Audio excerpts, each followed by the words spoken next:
Salut à tous, ravi de vous retrouver sur le plateau de Gym Tonic. Contrairement à quelques cadors de la Ligue 1, eh bien, les Aiglons se sont sortis du piège de ces 16e de finale de la Coupe de France et peuvent rêver d'un beau parcours. Nous allons parler de tout ça, bien évidemment, en compagnie de la fine fleur des journalistes de la rédaction des sports de Nice Matin, Léandra Iacono. Salut Léandra. Salut Mika, bonjour à tous. De retour et en pleine forme, William Humbersey. Salut On Will. essaye. Salut Mika, bonjour à tous. Et fidèle au poste, notre ami Romain Laronche. Salut Romain. Salut Mika. Notre invité cette semaine est un homme qui sait ce que c'est qu'une épopée en Coupe de France. Dernier entraîneur à avoir gagné un titre avec l'OGC Nice, c'était bien sûr en 1997. Sylvester Takac est avec nous sur le plateau de Gym Tonic. Bonjour Sylvester. Bonjour, comment allez-vous? Très bien et vous? Bah ça va, hein, Meilleur vœu, on a encore... gagné. Oui, on a gagné. Et puis meilleur vœu quand même, hein, parce qu'on est Merci, encore dedans. également, merci. Merci à tous. Allez, au sommaire de cette émission, nous reviendrons bien sûr sur cette qualif à Bastia avec un Maxime Dupé en grande forme dans les buts niçois. Nous évoquerons aussi le beau succès à Reims qui a permis au gym de monter à la 4e place au classement. Nous ferons d'ailleurs un bilan de cette phase aller avant de nous pencher bien sur l'actu mercato. Nice doit-il vraiment ouvrir la porte à Gaëtan Laborde en ce mois de janvier? Ce sera la question du pour-contre. Et puis dans la deuxième partie de ce Gymto, nous basculerons sur ce déplacement à Lille, premier gros choc de la phase retour, avant de nous pencher en fin d'émission avec Romain sur la riche carrière de notre invité Sylvester Takac. Ce sera dans le Souviens-toi. Mais on démarre donc par cette qualification et cette victoire 1-0 à Furiani face à Bastia. Will, c'était chaud. Les hommes de Francaise ont parfois tremblé, mais au final, ils ont fait le boulot. Ouais, tremblé, je vais dire, notamment sur le penalty. Voilà, c'est parce qu'après, pour le reste du match, sans faire une grande prestation, l'OGC Nice a quand même montré sa solidité, son impact. Pendant que je tapais mon papier à la fin du match, j'entendais, il y avait la zone mixte derrière avec les Corses et tous y passaient, ils expliquaient à quel point la soirée avait été difficile, à quel point les Niçois étaient durs à jouer, à quel point... Donc vraiment Nice, contrairement à ce que tu disais, Rennes, Lyon, qui se sont cassés les dents face à des amateurs, Nice a mis l'état d'esprit, la solidité qu'il fallait. Dans le jeu, c'était pas top, mais au final, 1-0, tu marques et tu as eu un très grand gardien. C'est ce qui a fait aussi la différence. Et ça a suffi. On va regarder les stats de cette rencontre entre Bastia et Nice, évidemment, avec une possession plutôt à égalité entre les deux équipes. Un petit peu plus de tirs du côté Bastia, mais plus de tirs cadrés côté niçois. Et au duel, les Bastiens ont été costauds dans les duels parce qu'ils ont remporté un peu plus de duels que les joueurs de l'OGC Nice. Sylvester, est-ce que ça vous a rappelé des bons souvenirs, cette qualification de l'OGC Nice en 16e de finale de la Coupe de France à Bastia? Eh bien écoutez, franchement c'est une bonne question, parce que quand on a gagné la Coupe de France, on a passé par Bastia. On s'est qualifié difficilement, comme toujours à Bastia, c'est toujours difficile. Et on a gagné donc par la suite la Coupe de France. Et à l'époque déjà, j'ai parlé aux joueurs que Bastia, si on se qualifie à Bastia, on va au moins jusqu'à la finale. Parce qu'avec Sochaux, dizaines d'années auparavant, on s'est qualifié aussi contre Bastia à Bastia. On est allé en finale, mais malheureusement, on a perdu contre Metz au penalty. Mais 10 ans plus tard... mais c'était un autre Bastia, vous. Hein. Vous, Bastia, ils étaient favoris. Quand vous y êtes allé, ils étaient 4e. À l'époque, ouais.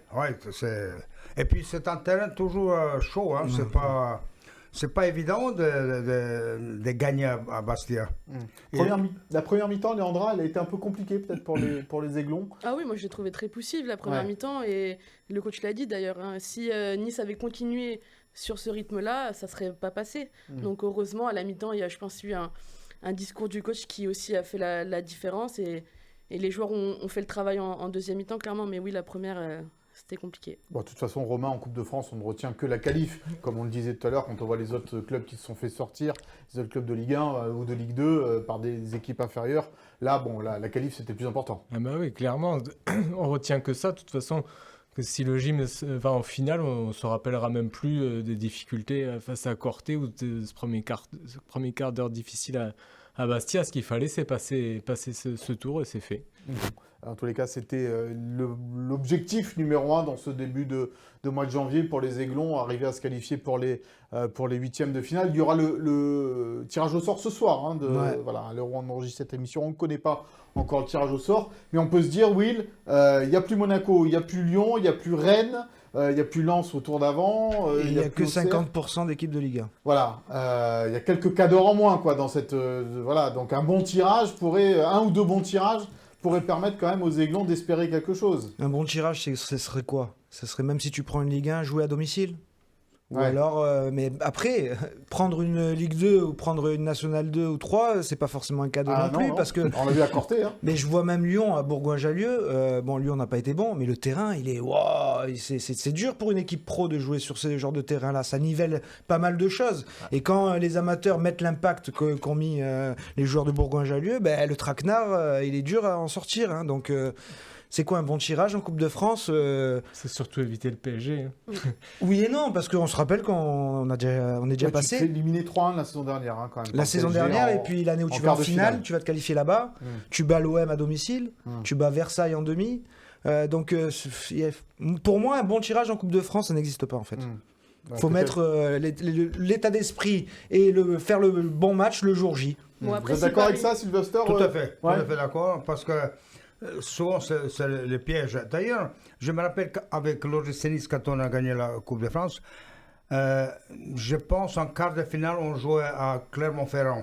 Oui, tout à fait. Bon, Clermont-Ferrand, c'est potable. Mais par contre, Clermont-Ferrand a éliminé PSG au tour précédent. PSG avec les 3 Brésiliens, etc. Donc, c'était une grande équipe de PSG qui nous a battus avant d'aller en finale au Parc des Princes 4-0. Ouais. On a pris 4-0. Ouais. Et donc, c'est la forme du moment aussi, c'est la forme des équipes, tout à fait. l'envie. Franchement, un bon tirage, je suis tout à fait d'accord avec. C'est relatif et plutôt inexistant. Romain, je me tourne vers toi. Est-ce qu'un bon tirage serait un cas de Nice pour Nice Matin déjà? pour Nice Matin, oui, c'est sûr que ce serait pas mal. Après, un bon tirage pour le gym d'aller à Cannes, je suis pas sûr. Hein. Ils viennent de sortir Grenoble et Lorient, c'est tout du match piège, ça. Hein. Bon, en tous les cas, voilà, peut-être au moment où vous regarderez cette émission, le tirage aura été fait. Mais en tous les cas, c'est ce qu'on pouvait dire sur ce match de Coupe de France. On va continuer à parler de la Coupe de France, bien sûr, avec la performance du gardien de but niçois, Maxime Dupé. C'est le focus de la semaine.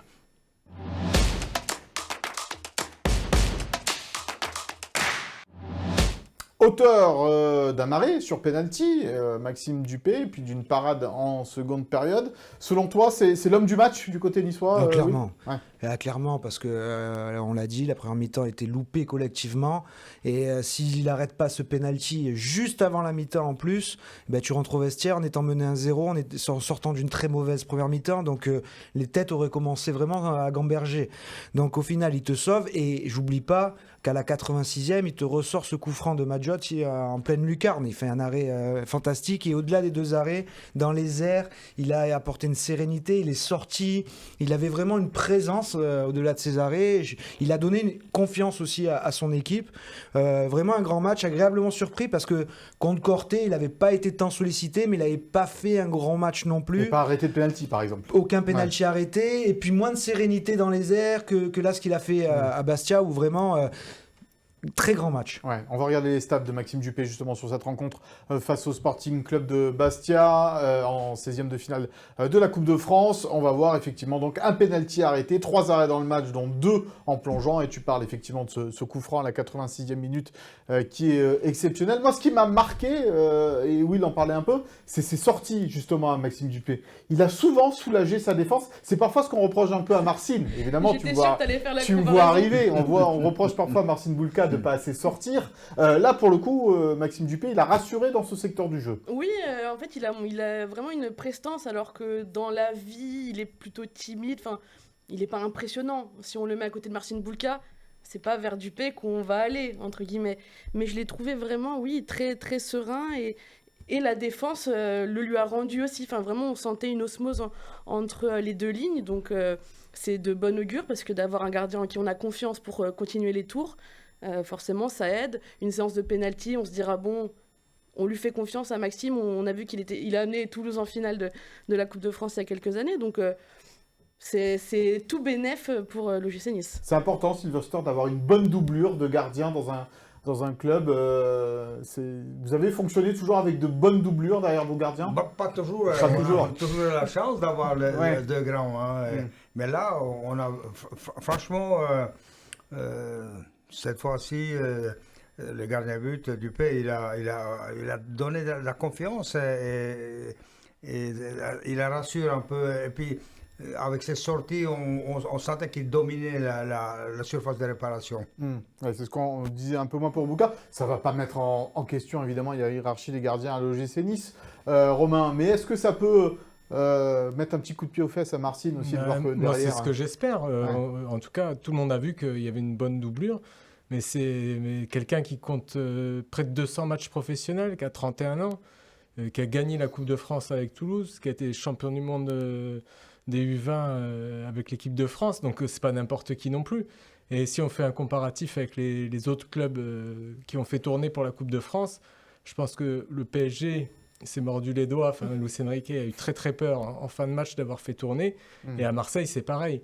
Donc là, Nice a pu se rendre compte qu'il y avait une doublure qui est peut-être pas le niveau de Boulka, mais qui en est pas loin, qui peut le titiller. On a posé justement donc la question à Francaise aujourd'hui en conférence de presse, c'est tout chaud. Est-ce que la performance de Maxime Dupé peut inciter Marcin Boulka à se booster un petit peu? Écoutez la réponse du coach niçois devant la caméra de Philippe Bertini. Marcin, il a pas attendu que Max fasse 2 arrêts. Il a fait 2 arrêts, un penalty, qui était important, et un coup franc en fin de match pour savoir qu'il avait un bon gardien, voire un très bon gardien qui avait déjà l'expérience de la Ligue 1 derrière lui. Je sais pas, je crois, il y a pas de, pour moi, il n'y a pas de sujet là-dessus. Il n'y a pas de sujet.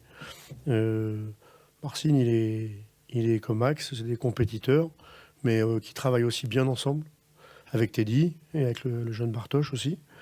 Et ça compte. Après, chacun sait, à l'heure où on se parle, quel est son rôle, quel est le numéro 1, quel est le numéro 2. Même si je suis content d'avoir un numéro 2 de la qualité de Max. Voilà, ça, c'est sûr. Voilà donc, Francaise, content d'avoir un numéro 2 de la qualité de Max. Et on a même posé la question à Francaise. Dans sa réponse, on a compris qu'il y avait la possibilité pour que Maxime Dupé joue en Coupe d'Europe aussi les 2 derniers matchs. Il n'a pas dit non en tous les cas. Il a dit qu'on en parlera après. Mais c'est pas impossible qu'on voit Maxime Dupé en Coupe d'Europe sur les 2 derniers matchs. Pour du beurre, entre guillemets, même s'il y a un léger espoir pour le l'OGC Nice encore. Quoi. En tout cas, le lien de cause à effet, il y est pas, on ne saura jamais. Mais je trouve que, encore la cohérence du coach dans son discours, c'est de dire tout de suite, Maxime Dupé jouera le premier match de Coupe de France, et de dire là, avant Bastia, Maxime Dupé jouera toute la Coupe de France. Donc déjà, tu mets un cadre, tout le monde sait où il va. Voilà, Dupé sait qu'il va jouer tous les matchs, que la Coupe, elle est pour lui, que plus il passe des tours, plus il va jouer. Et Marcin, il sait aussi que Dupé jouera les matchs de Coupe. Donc au moins, tout le monde est calé, tout le monde est serein dans son poste. Et c'est pas étonnant si Dupé fait un très grand match à Bastia. Moi, je suis d'accord avec toi, mais on se repose, si d'aventure le GC Nice et ce que l'on souhaite arriver en finale de Coupe de France, on se reposera la question quoi qu'il arrive. Mais non, pourquoi? Faut-il mettre Marcin Boulka ou Dupé? On la posera la question. Moi, mais on n'en est pas là. Ça a déjà existé, des entraîneurs qui font ça. Et moi, je trouve que c'est un manque de respect pour la doublure. Parce qu'elle fait tout le parcours et arriver à la dernière marche, tu l'enlèves. C'est Nantes qui l'avait fait contre Nice, il me semble. Avec Alban Lafont. Ça avait réussi. Plutôt. C'est parce que c'est Nice avait fait cadeau. Il n'y a pas d'état d'âme, là. Tu as raison. Non, mais oui, il ne faut pas avoir d'état d'âme. On en est loin, Romain. Mais non, il n'y a pas d'état d'âme. C'est une finale, tu mets les meilleurs, tout simplement. Et ce qu'on avait pensé aussi à l'époque, rappelez-vous, avec Hugo Lloris en finale de la Coupe de la Ligue, qui était un jeune gardien, qui avait effectivement joué toute cette Coupe de la Ligue et qui avait un peu loupé sa finale quand même. Ouais, mais bon, Frédéric Antonetti à l'époque avait été cohérent. C'est là qu'on verra un petit peu le management de Francaise et ce qui va au bout de ses idées. Je suis sûr à 99% que s'il y a finale, Dupé jouera la finale. Ça sera juste un débat pour journalistes et supporters. Mais bon, on le souhaite en tous les cas d'avoir ce débat. Parce que ça veut dire que Nice est en finale. Si je peux juste rebondir sur ce qu'a dit Francaise, je ne suis pas d'accord avec ce qu'il vient de dire. ok, il le savait qu'il avait un bon gardien, mais là, tout le monde l'a vu. Oui, tout le monde l'a vu. C'est pas la même chose. C'est pas la même chose. C'est pour ça que la question a été posée, mon cher. Oui. Et oui, parce que tu vois, voilà, c'est bien de le savoir que tu as quelqu'un derrière, mais maintenant, Dupé, il a montré, quoi. C'est ça. Qui était là. Et si Marcy, il s'endort un peu, non Sylvester, une gestion de gardien de but, comment ça marche? Une gestion des gardiens de but. C'est compliqué, c'est... Plutôt. Ouais. Plutôt, mais dans ma carrière comme joueur et entraîneur, il n'y avait pas cette concurrence parce que le numéro 1, c'était vraiment au-dessus. Comme Gilles Rousset, par exemple, à Sochaux, Tony Schumacher en Allemagne, avec ses Cologne. Bon, vous voyez, c'est... Ici, Bruno Valanconi, qui est... avec Robin Huck, c'était... Excuse-moi, Bruno, c'est beaucoup grâce à lui qu'on a gagné la coupe. Lui, c'était un spécialiste des tirs au but, le jeu blanc. Oui, bon, la gestion des gardiens, on verra ça. On va revenir un instant également sur la victoire de l'OGC Nice face à Reims, parce qu'elle est belle, cette victoire à Reims, 4-2, même presque 5-2, parce que le dernier but, on n'a jamais compris pourquoi il avait été refusé. Coco, un peu hors-jeu, ça ne joue pas grand-chose. Bon, bref. En tous les cas, victoire 4-2 des Aiglons, qui permet à l'OGC Nice de monter à la 4e place. Est-ce que c'est le meilleur match à l'extérieur cette saison de Nice, Leandra, puisque tu as fait le résumé de cette rencontre, évidemment. Est-ce que c'est le meilleur match de Nice à l'extérieur face à quand même une bonne équipe rémoise, Moi, je dis oui, parce que on avait vu des belles mi-temps, par exemple, à Brest. Ouais, il y a Paris aussi, par exemple. Et c'était contre mais à Brest. Mais là, j'ai trouvé que sur l'ensemble du match, il y avait une vraie cohérence. J'ai trouvé que dans le jeu, c'était hyper intéressant. Vraiment, on a pris du plaisir à regarder ce match parce que deux équipes qui jouaient, il y en a, voilà, Reims n'attendait pas, donc se projeter aussi, c'était très intéressant. Alors oui, il y a eu un petit coup de moins bien début de deuxième mi-temps, mais au final, Nice est resté solide et on voit une équipe qui panique de moins en moins, qui est sûre de ses forces, de ses certitudes. Moi, ça faisait très longtemps, vraiment très longtemps, que quand je vois Nice se faire revenir à 3-2, je suis pas inquiet du tout. Ouais. Mais vraiment, rappelle-toi, le Montpellier, c'était juste avant la trêve. Justement, à l'inverse. Ouais. Montpellier, on savait tous que... quand je les ai vus revenir à un but, j'ai dit c'est bon, on va se faire égaliser. Parce qu'à l'époque, c'était pas la même équipe et tout. Ouais. Mais là, je trouvais qu'ils dégageaient une telle sérénité, une telle force, une telle supériorité par rapport à Reims technique, que franchement, même à 3-2, j'ai dit c'est pas grave, on va le mettre le 4e. Ils vont gagner. Parce que vraiment, ça dégageait vraiment... facilité, de l'allant offensif, et puis tu sentais que tu pouvais marquer sur toutes les occasions que tu te créais, donc ça faisait longtemps que j'avais pas été aussi serein devant un match du gym à l'extérieur. Donc pour moi, clairement le plus beau match à l'extérieur depuis longtemps. Mais Nice a trouvé un vrai bel équilibre, je trouve. Franchement, c'est la force du coach, parce que avec toutes les blessures qu'il y a eu, on était encore placé en Ligue 1, c'est parce que c'était son jeu, son état d'esprit qui arrivait déjà à être porté par ceux qui étaient là. Alors, si tu arrives à faire ça avec le retour de tes titulaires de base, mais tu es encore plus fort. Et c'est ce qu'ils sont en train de montrer. Vraiment, ils sont plus forts. On va regarder les stats de cette rencontre entre Reims et Nice pour justement voir que la domination, en fait, elle est niçoise, certes, dans les tirs cadrés, elle est exponentielle, parce que 3 tirs cadrés seulement côté rémois et 10 côté niçois, et en termes d'occasions manquées, 4 occasions manquées pour les Aiglons, c'est-à-dire que c'était un match comme Saint-Etienne, quoi. S'ils mettent toutes leurs occasions, ça finit à 8 buts. Parce qu'ils tombent sur un bon gardien. En plus, Evan Diouf fait un super match, je repense au petit piqué de Boudaoui, c'est pas un raté de Boudaoui, c'est un super barré du gardien. Oui, donc il aurait pu avoir plus de buts, mais pas à cause de la maladresse des Niçois, mais plutôt parce qu'ils sont tombés sur un bon gardien. Il a eu 7 dans l'équipe alors qu'il en prend 4. Et on a vu en plus, Romain, que même quand l'OGC Nice changeait de joueur, ça tournait bien quand même, ils ont changé les joueurs de devant. Il y a eu de la variété dans les buts. Il y a un but sur coup de pied arrêté, sur la tête, l'attaque placée, tout ça. Donc ça aussi, c'est intéressant. Ouais, ça combinait bien aussi devant. Guessant, Laborde, je pense que c'est son meilleur match avec Nice. Et puis c'était dans la continuité de Rennes, où il y avait déjà eu du beau jeu. Donc ça fait 2 rencontres d'affilée où ça a vraiment bien joué. Bon, Bastia, c'était un peu différent, mais pour plein de raisons, je pense. Oui, puis ça a gagné, évidemment, quand même. Sylvester, un mot sur Francaise, parce que nous, on ne dit que du bien de Francaise dans cette émission depuis le début de la saison. C'est un entraîneur que vous appréciez ?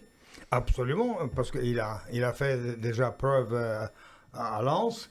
Et puis ici, honnêtement, Pas seulement que l'équipe joue, qu'elle gagne, qu'elle est bien placée, c'est vrai, avec pas mal de joueurs blessés, mais en plus, on voit le jeu offensif, ça fait plaisir de regarder l'équipe, on voit le but, que la saison dernière, on n'a pas vu trop de buts, donc c'est pas seulement efficace, mais en plus c'est spectaculaire. Ouais. Alors, pourvu que ça continue comme ça. Oui, pourvu que ça dure, effectivement. Et justement, on va faire le bilan de cette phase aller. Enfin, on peut faire le bilan de cette phase aller, parce que d'habitude, on le fait à la trêve hivernale, au mois de décembre, et là, on est mi-janvier déjà.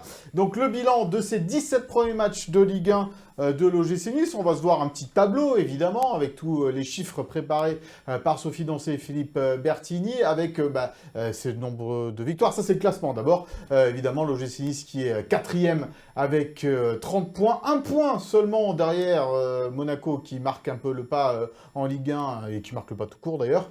Lille qui est juste derrière. On parlera tout à l'heure de l'importance de ce Lille-Nice. Marseille et évidemment Paris sont bien au-dessus. Et quant aux chiffres de ces statistiques à mi-saison, 17 matchs, donc 8 victoires, 6 nuls, 3 défaites seulement en Ligue 1, c'est pas beaucoup. Mais le chiffre qui est le plus important, c'est évidemment ces 35 buts marqués, 3e meilleure attaque de Ligue 1 la saison dernière. On ne s'ennuie plus, enfin, de cette saison, pardon. On ne s'ennuie plus, enfin, à regarder le gym, Romain. Ah oui, c'est ce qu'a dit Sylvester, c'est le grand écart avec l'an dernier. Alors peut-être que c'était très efficace sous Farioli, mais on s'ennuyait. Là, il y a du jeu, il y a des buts, on se fait plaisir. Sur les derniers matchs, c'était vraiment agréable à regarder. Et la variété, quoi, c'est ça qui est intéressant. La variété dans le jeu, la variété dans les buts. Le danger peut venir de n'importe où, quoi. Je crois qu'il y avait une stat à un moment donné qui disait qu'il y avait 14 Niçois différents qui avaient marqué. Et c'était le plus haut total cette saison en Ligue 1. Donc oui, tu as raison, le danger peut venir de partout. Après, il y a eu 28 absents aussi pendant oui, il fallait mettre des joueurs, quoi. Mais oui, mais ça, justement, ça, et j'en ai parlé à un membre du staff tout à l'heure, ça a aidé. Finalement, ça a été un mal pour un bien dans le sens où le collectif il s'est vraiment soudé, responsabilisé. Il y a eu une remise en question aussi de pas mal de choses et ça a été très enrichissant finalement pour tout le monde. Et je pense que là, Nice on récolte un petit peu les fruits, même si ça a été difficile et ça peut l'être encore parce que attention, on n'est pas à l'abri de rechute ou d'un retour de l'hécatombe. Mais pour le moment, on sent une équipe qui sait d'où. Elle vient et elle sait où elle veut aller. Donc et puis si on regarde les défaites, oui, c'est quoi? C'est Lyon, Auxerre, dans des circonstances très compliquées à cause de l'arbitrage.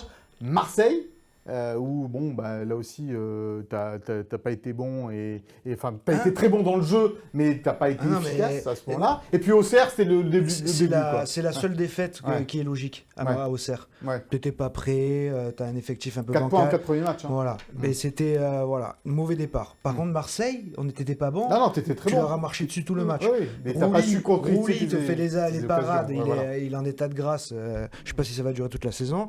Mais c'est le meilleur gardien de Ligue 1 pour le moment. La saison va être encore longue. Mais à ce moment-là, tu marquais pas. Et tu marquais pas. Mais par contre, dans le jeu, t'étais au-dessus. Lyon, t'es au-dessus. Et s'il n'y a pas cet arbitrage en bois, tu le gagnes, ce match. Donc en fait, moi, je les sens vraiment très forts. Quand je vois ce qu'ils ont fait sur la première partie de saison avec tous les absents, je regarde le classement. Marseille, tu dis qu'ils sont loin, 6 points. Moi, je te dis qu'on va finir devant Marseille. Points, oui. Moi, je te dis qu'on finira devant l'OM. Personne n'a cette dynamique en ce moment. Les seuls que je vois sur devant, c'est Paris. Et je pense Monaco. Voilà. Après, Monaco a toujours ce petit trou au cœur de l'hiver. Là, il y a 3 équipes pour moi que je peux voir devant, c'est Paris, Monaco, Lille.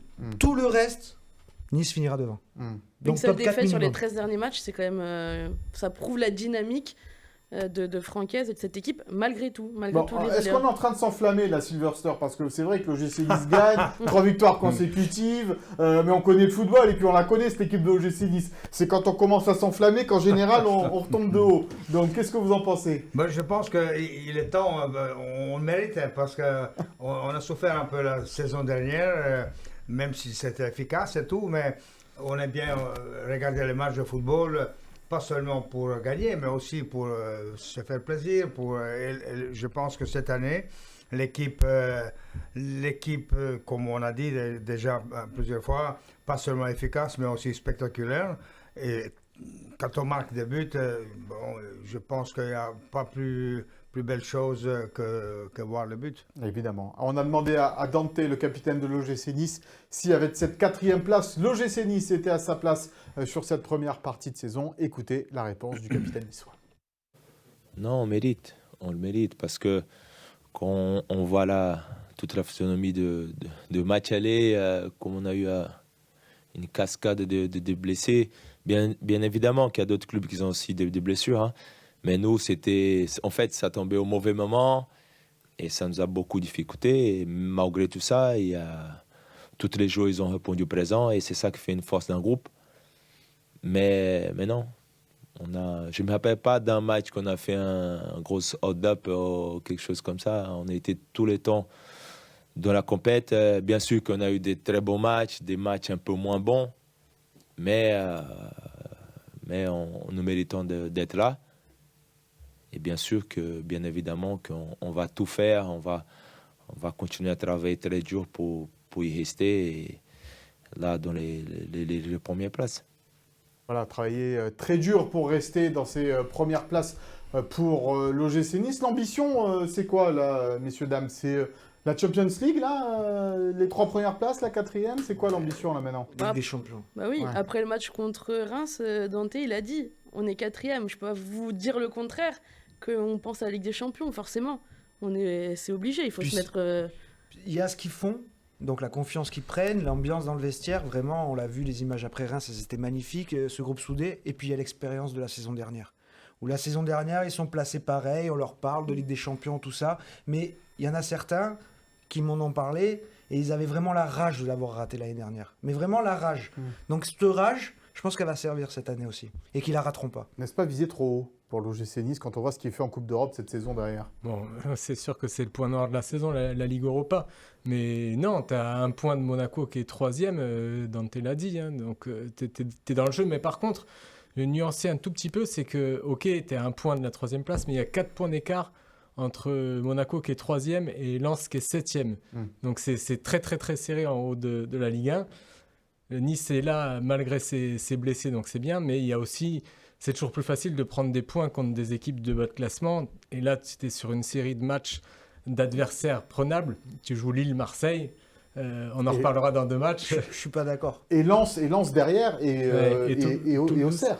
Là, tu es sur un bon virage, Toulouse. Ouais. Toulouse, oui, On Toulouse. le sait très bien quand on suit le gym, c'est toujours contre les petites équipes qu'ils ont laissé les points et qui manquent à la fin. C'est Mais pas là, contre les c'est gros. pas le cas. Parce que, mais oui, mais les saisons passées, c'est ce qui manque l'année dernière à Farioli, par exemple aussi. C'est tous ces matchs où tu n'arrives pas à battre les mal classés. C'est là qu'il te manque les points. Parce que dans les chocs, à chaque fois, tu vas gagner chez toi ou tu vas gagner là-bas, mais tu vas prendre 3 points sur 6 contre les gros, donc le bilan il est équitable. Là où tu reprends des points sur les autres, c'est quand tu vas battre les mal classés. C'est là que tu fais vraiment la différence dans la course au haut de tableau. Et moi, je trouve que justement, ce Justina, il fait le taf contre les petits. Il fait le taf. Donc, dans les grands matchs, à domicile invaincu, tu les as beaucoup reçus, les gros, jusqu'à présent. Donc, tu as fait le taf. On verra à l'extérieur. Bon, on verra ce qui se passe. On a posé quand même la question à Francaise, l'entraîneur de l'OGC Nice. Objectif, Ligue des Champions pour les Aiglons dans cette 2e partie de saison. Écoutez la réponse du coach.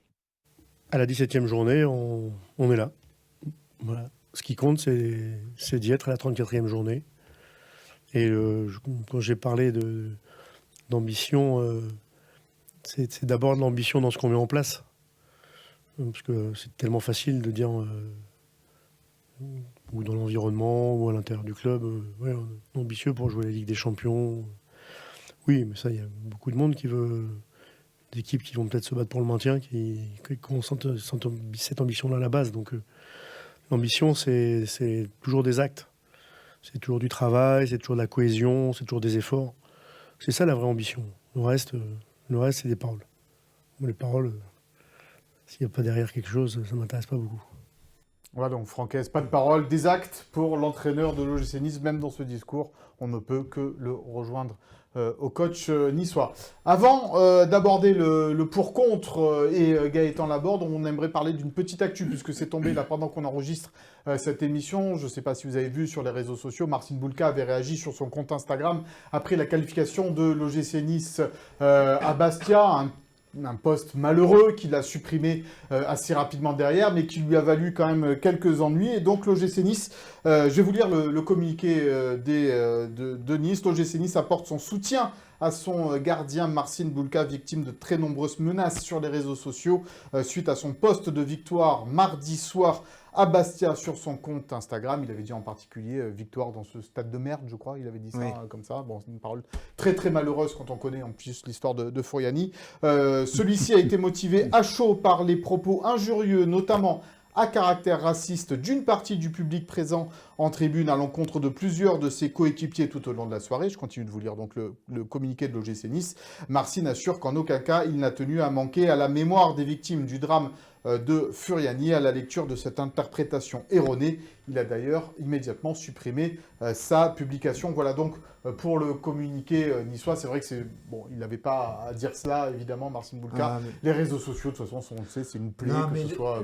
Là, il y a un truc qui est malheureux, c'est de devoir dire que ça n'a aucun lien avec le drame de Furiani. Oh, mais on va faire des raccourcis là. Quand il dit stade de merde, c'est juste parce que ce soir-là, ce match-là, il a entendu des choses vis-à-vis de ses coéquipiers qui ne lui ont pas plu. Qu'est-ce qu'on va aller chercher, le drame et tout, mais ça n'a rien à voir. Hein, mais non, mais c'est ridicule. Et puis les injures racistes, on les a tous entendus. Donc voilà, lui il veut réagir, il se trompe. Il se trompe parce que c'est pas son rôle. Mais après qu'on vienne faire des raccourcis à la mort moelle-neu. C'est pas la première fois qu'il se noie un peu dans ses réseaux sociaux. Marcin, il avait répondu à un supporter aussi à un moment donné. C'est pas le premier joueur, enfin c'est pas son premier dérapage entre guillemets, mais c'est pas non plus le premier joueur à tomber dans ce piège-là. C'est les réseaux sociaux, c'est dangereux. Même nous à un moment donné, on peut se tromper aussi, il faut faire très attention. C'est pour ça qu'il y a beaucoup de joueurs qui délèguent leur communication à des agences, à des gens qui sont spécialisés là-dedans, parce que maintenant, ça va trop vite. Le buzz, le bad buzz va très très vite. Bon voilà, en tous les cas, on ne tolère ni les propos de Marcin Bulka évidemment sur le stade de Furiani, mais ni les réactions derrière qui s'en sont suivies et les menaces. Évidemment, ce n'est que du football. Sylvester, il n'y avait pas tous ces problèmes de réseaux sociaux, vous, à l'époque. Hein, mais par contre, les supporters, ils venaient au centre d'entraînement, c'était plus chaud, là, quand ils n'étaient pas contents.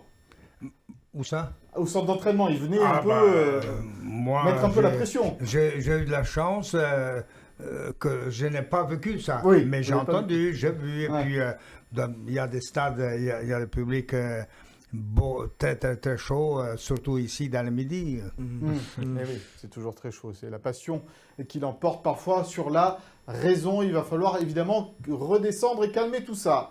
Voilà donc pour la petite aparté par rapport à l'actu niçoise. On va passer au pour-contre.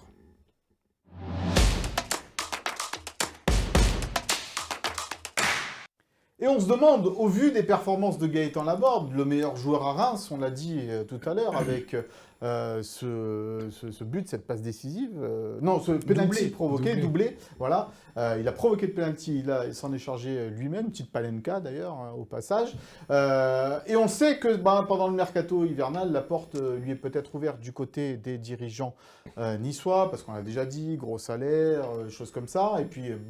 joueur aussi qui, à 31 ans, peut espérer peut-être... 30 ans, peut espérer peut-être être bankable, comme on dit. Donc on a fait ce pour compte. Faut-il vraiment ouvrir la porte à Gaëtan Laborde durant le mercato d'hiver? C'est William qui va commencer, parce que Leandro avait commencé la semaine dernière, après tout. C'est à toi, William. Les féministes vont pas aimer. Non, moi je dis non, parce qu'on a mon coco. Non, ça va, c'était une blague. Quand on dit ouvrir la porte, est-ce que c'est le chasser? Non, pas du tout. Faut pas chasser Gaëtan Laborde.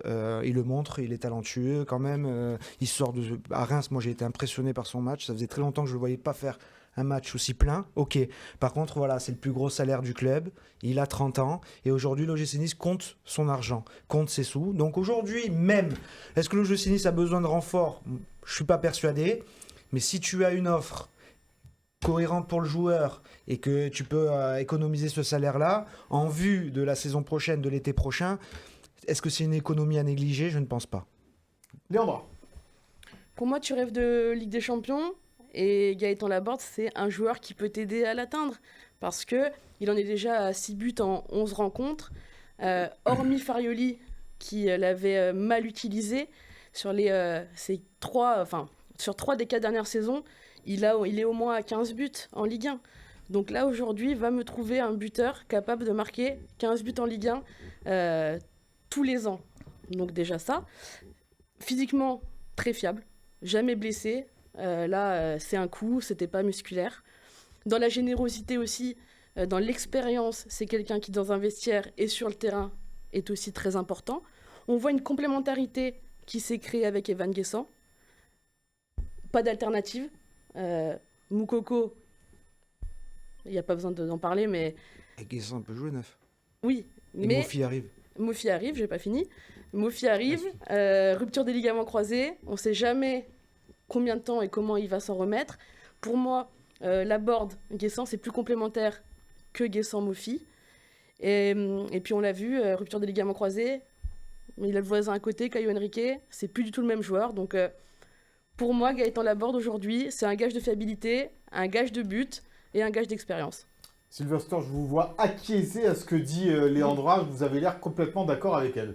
Je regarde comme un ex-technicien, donc William regarde plus financier. Il a les cordons de la bourse, William. On dirait que c'est son pognon, William.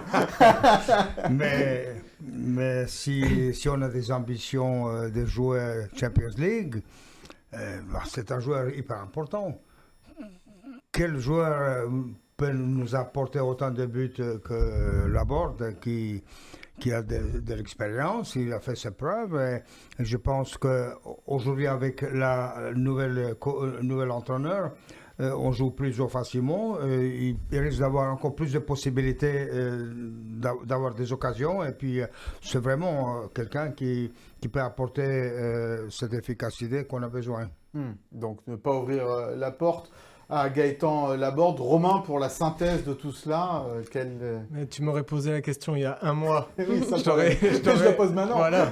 Mais là, il est sur 5 buts en 4 matchs. Il est en pleine bourse. Pour moi, ce serait ridicule de le faire partir maintenant. Et puis, oui, c'est quelqu'un qui a déjà fait 4 saisons à plus de 10 buts. Comme l'a dit Léandra, Mofi est toujours blessé. Il amène un peu d'expérience. C'est quelqu'un de généreux, en plus, au-delà de ses buts. C'est quelqu'un de généreux sur l'attaque.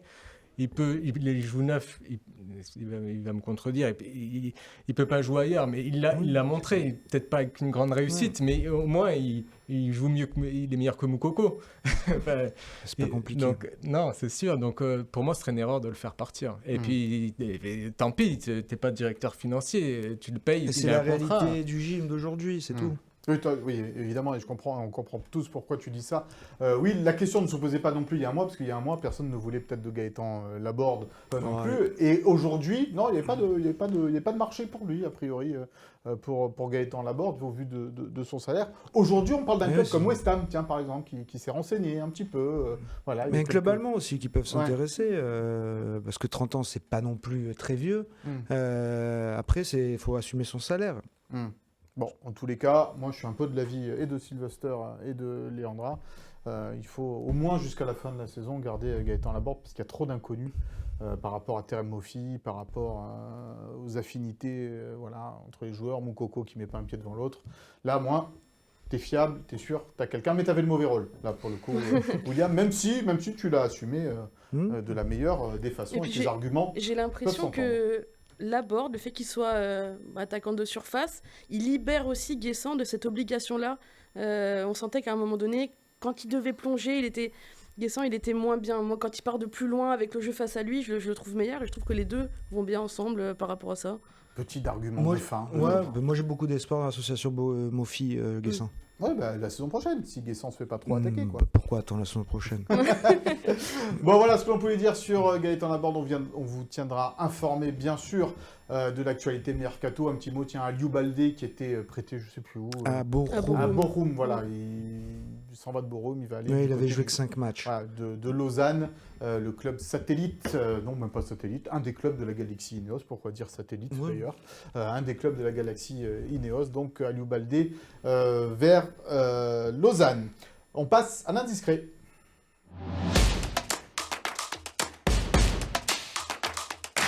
Et puisque c'est Will, le directeur financier d'Ineos et de l'OGC Nice, il va nous donner quelques petites infos par rapport à une mise au point, par rapport à une vente éventuelle de l'OGC Nice, parce que ça revient souvent comme ça dans les débats et surtout auprès des supporters qui nous demandent souvent alors, est-ce que le club est en vente ou pas? Will, des petites infos là-dessus. Oui, des petites. Heureusement, il y a des gens plus compétents que moi qui sont en place pour les finances du club. Oui, petites parce que il n'y a pas grand-chose, il n'y a pas une info de folie à annoncer. Juste dire que pour ce que je recueille, des bruits qui disent que oui, les Anglais veulent vendre l'OGC Nice, sont en train de chercher des acquéreurs. Non, c'est pas. On l'avait déjà dit plusieurs fois. Les Anglais ne sont pas un état d'esprit vendeur. C'est pas le but. Par contre, aujourd'hui, si des investisseurs étaient intéressés et venaient à faire une proposition sérieuse aux Anglais, elle serait étudiée. Voilà. Aujourd'hui, Ineos n'a plus aucun intérêt à s'accrocher complètement à l'OGC Nice. Mais ils ne sont pas non plus à faire comme on en parlait avec Leandra Hoff tout à l'heure. Pas comme Monaco où Ribot l'a clairement dit, Dimitri Ribolovlev, l'a clairement dit, a mandaté des émissaires pour rechercher. Non, Ineos, c'est pas ça. Mais si quelqu'un venait à vraiment s'intéresser, à vouloir faire une offre, il y aura discussion. Bon, en tous les cas, ce n'est absolument pas le cas pour le moment. En tous les cas, pas que l'on sache. L'OGC Nice appartient bel et bien toujours à Ineos, même si c'est compliqué cette année. Il ne faut pas de lien justement avec Ineos. Oui, mais ça aussi, ça fait partie des arguments qui pousseront Ineos à vraiment réfléchir, parce que leur but, c'est d'aller constamment en Coupe d'Europe avec Manchester. Je pense que ça peut évoluer, et quand le tu règlement vois sur la Nice... multipropriété aussi. Mais je pense que l'UEFA va prendre son temps avec ça, parce qu'il y en a de plus en plus et c'est compliqué. Donc je pense que quand tu as plusieurs clubs, vaut mieux penser à en privilégier un plutôt que de vouloir continuer à en prendre d'autres. Sylvester, en tous les cas, c'est bien d'avoir un actionnaire comme Ineos, costaud, solide, pour remettre au pot s'il le faut, parce que vous avez connu aussi des périodes où l'argent, il n'y en avait pas beaucoup. Hein. C'est vrai. Même malgré le président Boïs qu'on adorait. C'est quand même important. La preuve, regardons mon ancien club Sochaux, que Peugeot ne finance plus ou très peu. Donc, d'ailleurs, quand je posais la question à l'époque, est-ce que c'est notre sponsor, Peugeot? On m'a dit, directeur général Silvio Crossi m'a dit, c'est pas notre sponsor. S'il n'y a pas Peugeot, il n'y a pas de Sochaux, footballistiquement parlant. Voilà. Donc, sans cela, c'est difficile d'avoir des succès, d'avoir de bons joueurs.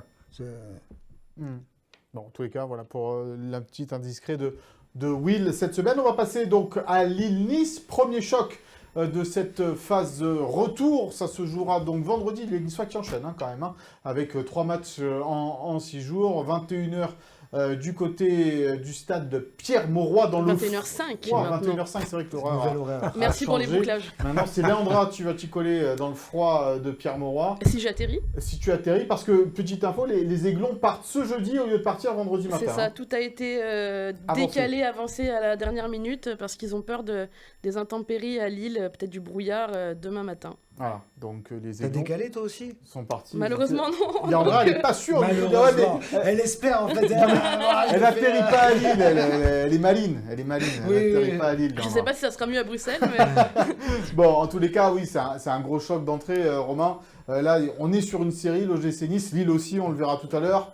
Mais le 4e contre le 5e, 1 point d'écart entre les deux, bon, bah là, il ne faut pas réfléchir. Tu as tout résumé, point d'écart, les places du haut de tableau, la Coupe d'Europe et Lille, si Nice est sur une bonne série, que dire de Lille? 20 matchs d'invincibilité, alors qu'ils ont joué le Real Madrid, la Juve... Pendant que tu parles, on va voir ce tableau-là de l'invincibilité des Lillois, justement, et tu peux continuer à nous expliquer en quoi cette équipe de Lille, elle est performante. Encore pas plus tard qu'il y a 2 jours, elle a sorti l'OM... à domicile en Coupe de France, c'est une équipe qui ne gagne pas toujours, on le voit là, 5 victoires, 8 nuls, elle partage beaucoup les points, c'est pour ça qu'elle ne s'est pas détachée en championnat, mais difficile à manœuvrer. Et donc ce sera tout sauf une partie de plaisir pour Nice, mais au match aller, ça avait été un beau match aussi, mais Nice, ça avait été très dur. Ça avait été dur, et l'égalisation à dernière seconde, là, dans le temps additionnel de Louchet, là. Ouais, la bonne nouvelle, c'est que celui qui avait fait vraiment des misères à Youssouf Ndayishimiye, Fernandez Pardo, est blessé. Quel joueur, lui. Quel joueur. Et Zegrova, incertain. Ça me plaît. Et Jonathan David qui a la tête ailleurs. Ça, Bruno Genesio l'a encore répété la semaine dernière. Ils ont fait le match nul, je ne sais plus contre qui. Auxerre. Oui, voilà, contre Auxerre, et a fustigé un peu les joueurs qui avaient un peu la tête ailleurs. Et Jonathan David fait partie de ces joueurs-là, même si ça reste un grand buteur, évidemment. Quoi. Mais c'est le problème des joueurs qui sont en fin de contrat. La prolongation n'a pas eu lieu. Et ça fait partie des paramètres qui jouent aussi. C'est du hors-terrain, mais moi je vois une différence entre l'OGC Nice où tous les feux sont au vert aujourd'hui. Il n'y a pas de joueur qui a l'esprit ailleurs. Tout le monde est concerné, tout le monde a envie de jouer. Il y a des bons résultats, contrairement à Lille où on se pose des questions, on fait des nuls.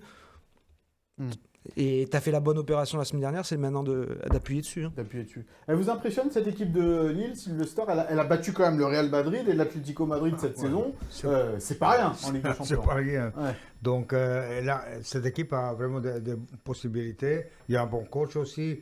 Et donc c'est une équipe. Bon, si on fait un bon résultat là-bas, mais j'y crois, moi aussi, avec l'OGC Nice, où il y a une bonne ambiance, les joueurs y croient, donc cette confiance est super importante. Et puis, on a des ambitions, et des ambitions qui sont jusqu'à là confirmées. Et je pense que il faut avoir, comme on a dit tout à l'heure, il faut avoir des ambitions pour se qualifier pour Champions League. Comme disent les Anglais ou les Américains, think big. Alors, bon, il ne faut pas se contenter de jouer au milieu. Non, il faut... Rêver plus grand, comme disent à Paris aussi. Ouais, c'est ça. Et puis, il n'y a pas que Lille, hein, en plus. Hein. C'est vraiment, tu attaques une série. Tu fais Lille, Marseille, Toulouse, Lens. Avec la Coupe d'Europe au milieu en plus. Ouais, avec la Coupe d'Europe. Et tu vas faire tourner un peu là. Tu vas faire tourner et puis sur un miracle, tu peux te qualifier. Mais bon, c'est vraiment un gros miracle. Là, on l'a vu, il y a une possibilité. Notre confrère de l'AFP, Christophe Bedodi, nous a simulé un peu les résultats. Et c'est pas des résultats fous. Hein. C'est comme dans Avengers Endgame, là, quand, je sais pas si vous avez vu le film, là, quand Doctor Strange il dit il y a une possibilité à Iron Man. Ben, c'est pareil, là, il y a une possibilité sur 1 milliard que le GC Nice se qualifie. Moi, j'aime bien citer cet exemple, la Côte d'Ivoire, la CAN. Personne les voyait, tous c'est bon, c'est fini, c'est si, hop, sont qualifiés. Vont, il faut d'abord tu commences par gagner tes 2 matchs. Non, je parle pas d'aller au bout, je parle des miracles où tout le monde te voit éliminer et au final, concours de circonstances, et tu passes. Mais c'est une compétition qu'on connaît tellement pas qu'en fait, les probabilités. Avec ce classement très large. Mais oui, donc, mais bon. Il faut commencer par gagner les 2 matchs. Il y a la Coupe d'Europe au milieu, ok, mais il y a surtout ces 4 matchs. Et je trouve que ces derniers temps, j'ai jamais autant entendu de Niçois parler de Ligue des Champions. Sofiane Diop, quand on l'a eu en entretien avec Léandra, Youssouf la dernière fois en conférence de presse. Là, ils s'ouvrent complètement à dire on veut le podium, on veut la Ligue des Champions. Ils savent très bien les matchs qui les attendent là. Mais rappelez-vous la saison dernière, c'est quand le club a commencé à communiquer là-dessus. C'était plus tard. Pour la Coupe d'Europe que c'était un peu plus tard. Derrière. Hein. Et puis c'était un peu forcé. Voilà. Là, je trouve que c'est moins forcé, c'est plus naturel et puis ça tombe dans une série vraiment déterminante où tu joues tous tes concurrents directs maintenant. Mais il faut bien la commencer, au moins ne pas perdre contre Lille, pour si après basculer sur Marseille. Parce que si tu perds à Lille, là, tu vas commencer peut-être à cogiter avant Marseille, te dire est-ce que vraiment on est à notre place? Non, il ne faut pas repartir là-dedans. Il faut ramener au moins un point. Bon, on a posé la question évidemment à Francaise sur ce premier gros choc de cette phase retour. Écoutez le coach niçois. Oui, c'est le premier gros choc, mais les 3 premiers matchs de l'année 2025 étaient pour le coup pas des matchs faciles non plus. Après comment on le prend, on essaye d'abord de bien récupérer parce qu'on met quand même, il y a de l'intensité dans les matchs et il faut bien récupérer. On analyse du mieux possible l'adversaire parce que comme on peut pas vraiment travailler avec le peu d'écart qu'il y a entre les matchs tactiquement, en tout cas sur le terrain. Donc c'est dans l'analyse et dans ce qu'on peut présenter aux joueurs qu'il y a un travail important à faire. Et puis ensuite on a un beau challenge d'aller faire un résultat le plus positif possible contre cette équipe qui est, pour le coup, c'est extrêmement régulière. 20 matchs tout confondus sans perdre. Ça prouve le niveau. Et quand dans ces 20 matchs, il y a aussi 4 matchs de Ligue des Champions, ça montre le haut niveau de cette équipe lilloise. Voilà, au niveau de cette équipe lilloise, je m'adresse au chef de la rubrique des sports de Nice Matin. Romain, il y a un dossier Genesio-Aise dans Nice Matin à venir, fait par Léandra. Un dossier, c'est un bien grand mot, mais... Un Il y a un sujet sujet qui paraîtra demain, comparatif des deux coachs en vogue, les deux coachs français en vogue. Ouais, c'est vrai, qui ont failli d'ailleurs... Et les deux coachs que tu as failli avoir. Que tu as failli avoir l'été dernier. Qui étaient en lice. Ah ouais. Qui ont été cités pour succéder à Didier Deschamps en équipe de France. Et oui, c'est vrai qu'ils ont été cités aussi, Francaise et Bruno Genesio. Mais Francaise, il a fait une réponse très classe. Zidane, Et Bruno Genesio aussi. Ah ouais, il a parlé de dit Zidane aussi, Bruno. Ben voilà. Bon, comme quoi, les dirigeants ne se trompaient pas en l'un ou l'autre. Non, c'est vrai. Voilà, pour Lille-Nice, on va passer à la compo probable de cette rencontre avec Léandra.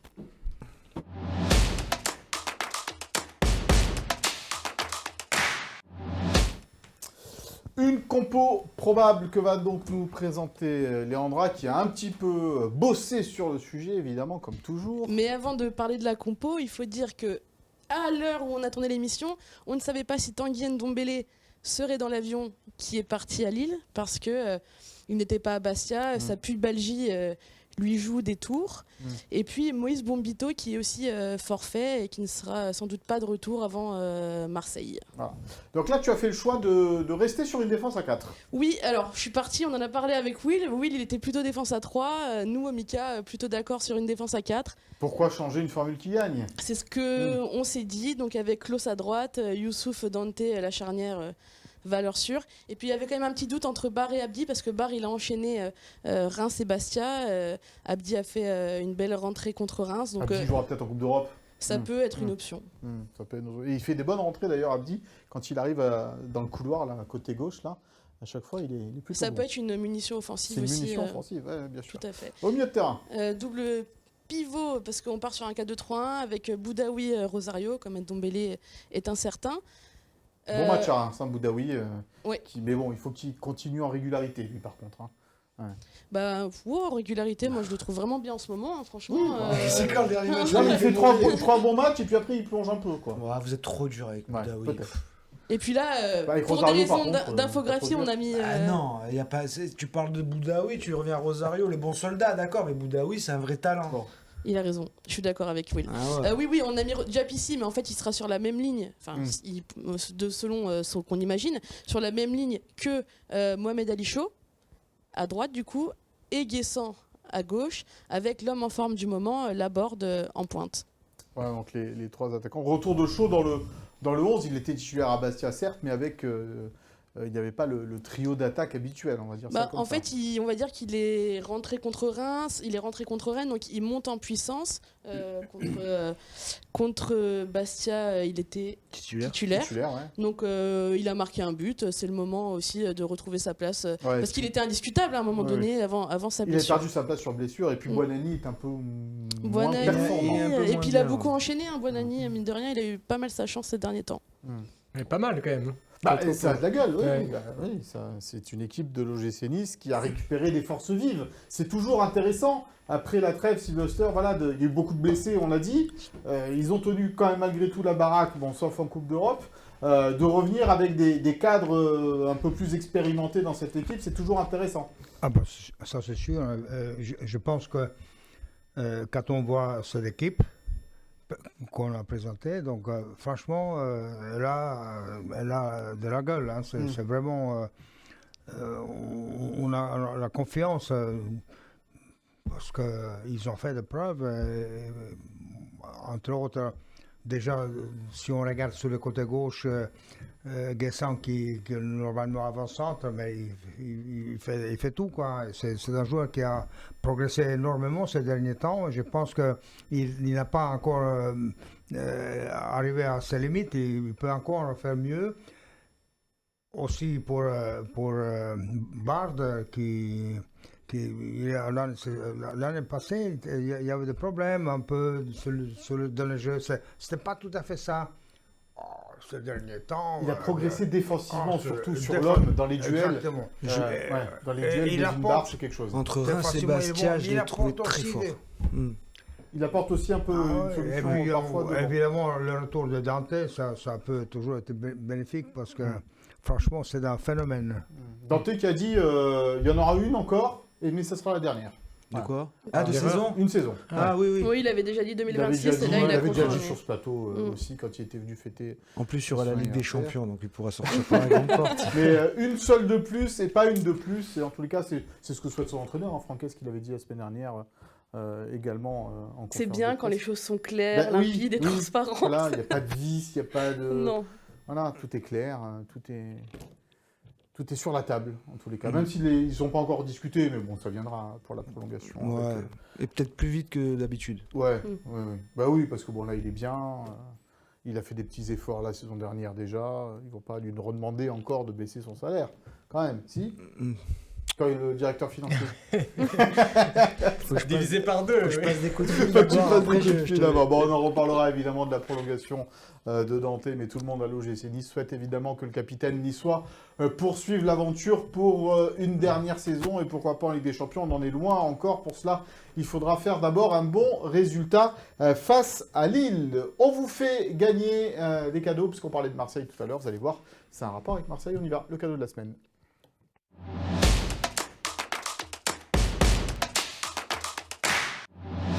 Pendant que Will s'étouffe, on vous fait gagner 2 places justement pour la rencontre de gala entre l'OGC Nice et l'Olympique de Marseille.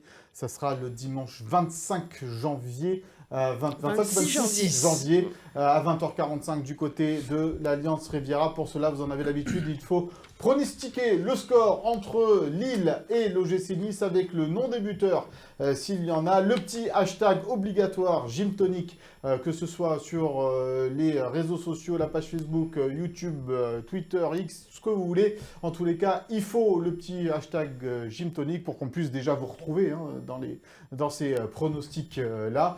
Et puis donc, eh bien, 2 places à gagner pour la rencontre face à l'Olympique de Marseille, où il va falloir y mettre un petit coup de collier pour les réservations, chers amis supporters de l'OGC Nice, parce que pour l'instant, que 25 000 de prévus. L'OGC Marseille qui est 2e, Nice qui sera peut-être 3e, on ne sait pas avant ce match-là. On attend du monde au stade. Moi, là, en l'occurrence, je ne suis pas trop inquiet. Et au club, on n'est pas serein. Voilà.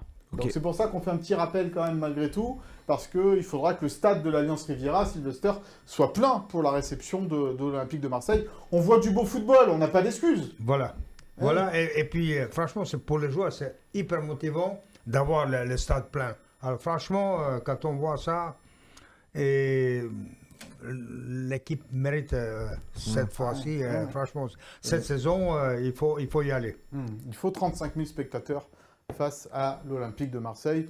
On ne sait pas si d'ailleurs les supporters de l'Olympique de Marseille seront autorisés en déplacement. Normalement non. Non. Ça y est, c'est plus... Mais ça non, y est, c'est toi, tu n'es fini. pas autorisé, ils ne sont pas autorisés la non plus. Hein. réciprocité, la fameuse réciprocité. Donc voilà, le stade sera à remplir face à l'OM. On vous fait gagner donc 2 places pour cette rencontre. On termine par le Souviens-toi consacré à notre invité. Avec toi, Romain, le Souviens-toi. C'est parti.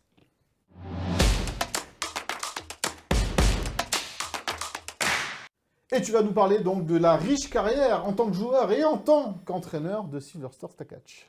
Voilà, parce qu'ici, on vous connaît surtout comme le coach de la victoire en Coupe de France en 1997, le dernier titre de l'OGC Nice, mais il s'est passé beaucoup de choses avant. Vous êtes né le 8 novembre 1940 à Đurđevo, en Yougoslavie. Il a bien prononcé, ça va? Parfait. Il s'entraîne, c'est sûr. Il a retenu la leçon. Aujourd'hui en Serbie, vous avez été attaquant plutôt ailier droit et parfois aussi numéro 9 de 1958 à 1974. Vous avez débuté à Vojvodina Novi Sad. Ça, c'est plus dur. Attends, il est bon, oh. Novi Sad. Ah ouais. Quand Novi toi tu Sad. galères avec Abdelmonem, Ouais. prends-en un peu de la graine. Champion de Yougoslavie en 1966. De cette époque-là, on n'a pas trouvé beaucoup de photos, mais on en a trouvé une où vous êtes avec Garrincha, le Brésilien, donc star du Brésil. Vous l'avez rencontré lors d'un tournoi à Florence en 1961. 63, pardon. Ok. Lui, il jouait à Botafogo à ce moment-là. Vous avez été international yougoslave, 15 sélections et même champion olympique en 1960. Bravo. Après, vous avez marqué les esprits, vous avez réussi à être recruté en France. Donc, départ à Rennes, c'était pendant le mercato d'hiver Vous restez de 1966 à 1969 à Rennes et ça se passe très bien pour vous. 44 buts en 94 matchs. La saison la plus prolifique, c'est 67-68. Vous marquez 15 buts et vous formez une très bonne doublette avec l'ancien international français Daniel Rodiguero. Vous continuerez votre carrière au Standard de Liège de 1969 à 1974, 111 matchs, 44 buts, 2 fois champion de Belgique. Là aussi, on a retrouvé une photo de vous sous le maillot belge. Après cette carrière de joueur, vous devenez entraîneur très rapidement après. Entraîneur pendant 27 ans, de 1975 à 2002. Vous avez coaché en Allemagne, en Belgique, en France, au Maroc, en Tunisie. Là, vous êtes resté le plus longtemps, c'est à Sochaux, en 2 passages, 8 saisons en tout. Donc 84-85 et 87-94. Donc on retrouve une photo. Sochaux d'ailleurs, pour lequel une époque où Sochaux était reconnu pour son très beau jeu pratiqué dans les années 80. Vous disiez, les journalistes de l'époque disaient que c'était le plus beau football de France. Il reste une petite cicatrice de Sochaux, c'est la défaite en finale de Coupe de France, d'ailleurs évoquée en début d'émission face à Metz en 88, après avoir sorti l'OGC Nice en demi-finale. La plus grande défaite de ma jeunesse, ça, quand l'élimination en demi-finale. Vous l'avez déjà dit quand vous étiez venu, mais ça m'avait fait beaucoup pleurer à l'époque. Mais cette Coupe de France, vous finissez par l'obtenir en 97, donc le dernier titre de l'OGC Nice. On a quelques photos. Voilà, vous êtes rattrapé. C'est à cause de la défaite. Hein. Mais je préfère ça. Avec le buteur de la finale, Youssef Salimi, donc contre Guingamp, une victoire au tir au but. Après une saison très difficile, qui verra le gym descendre. Valanconi qui sortira les tirs au but de Carnot et de Michel. Le gym qui remporte sa 3e et dernière Coupe de France après 1952 et 1954. On ne vous voit pas sur la photo. J'ai salué le public. Ah voilà, c'est pour ça. C'est vrai, j'ai salué derrière le but. C'est pour ça. Dernière finale au Parc des Princes. C'était la dernière finale au Parc des Princes. Et le club ne vous a pas oublié, bien sûr. La dernière photo, c'est celle de 2017. Donc 20 ans après la victoire, vous avez reçu le trophée de l'ancien Aiglon à l'Alliance Riviera. Je n'avais pas cette photo, moi. Eh ben, on va vous la donner. On va vous la Pour se faire pardonner pour la petite faute d'orthographe dans votre prénom. Oui, c'est vrai. C'est de ma faute. C'est entièrement de ma faute et j'assume. Mais ouais, une belle carrière.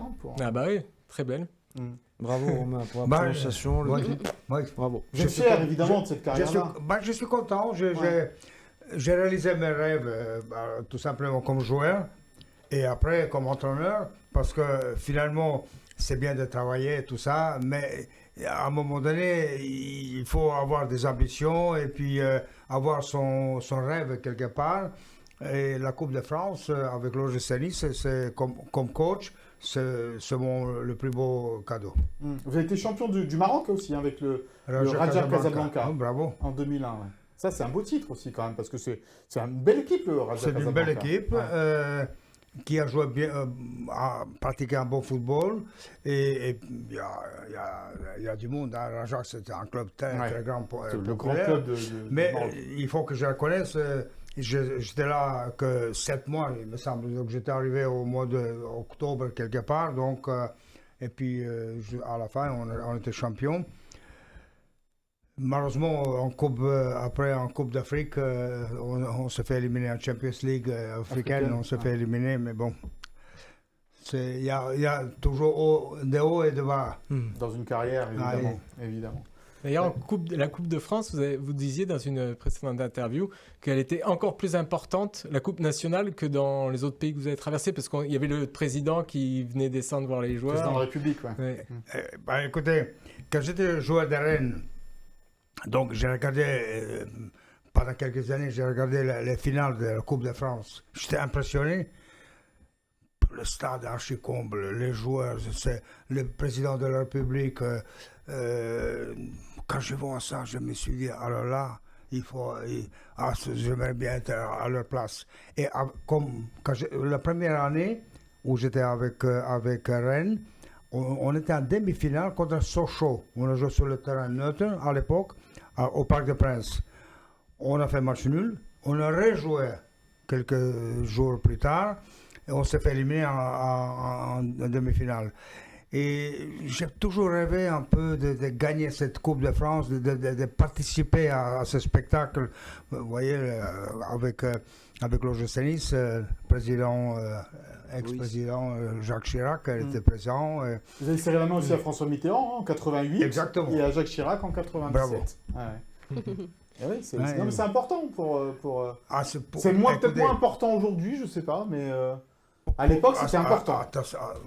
C'est président de la République, Voilà. c'est C'est quelque toujours chose, un hein, moment à et part c'est dans de une vie. personnalité. Oui, mais maintenant il y a des petits sifflets parfois, le public Ouais, est mais parce content, le président ne descend plus nécessairement sur la pelouse. C'est les travers de Saluer- notre saluer société. les Parce joueurs. que Ce qu'on disait tout à l'heure avec quand les on réseaux est un sociaux, citoyen français, serrer la main du président de la République, c'est toujours, ça reste un honneur, non? Moi, Quel moi, qu'il j'ai- soit. Ben oui. Quand j'ai retourné quelques mois ou quelques années plus tard, quand j'ai retourné à Novi Sad, en Serbie, donc mes anciens coéquipiers, Jacques Chirac était là. C'est Jacques Chirac.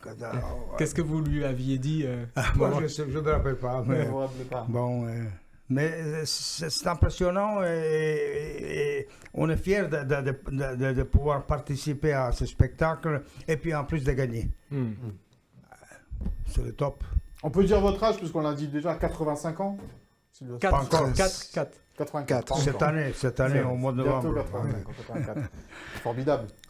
Je signe. Comment on fait pour être comme vous? Je peux signer quelque C'est part, un vous avez- secret.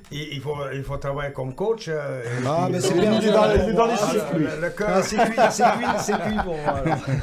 D'ailleurs, j'ai pacemaker. Hein, Ah, bah oui. Mais c'est pas à cause de ça. Hein. Non, la vie. Parce que le logicialisme m'a apporté beaucoup. Et en général, le football m'a apporté beaucoup de joie. Et vous avez voulu rester dans la région, vivre dans la région, passer votre retraite ici. Je peux dire encore un mot à Bien ce sûr. sujet. Quand j'étais joueur de Rennes, on arrive ici. Moi, j'ai toute la nuit dans le train. À l'époque, c'était pas l'avion, hein, c'était pas toujours l'avion, rarement. Et on arrive, alors on va de la gare, il y a un bus qui nous amène à Villefranche.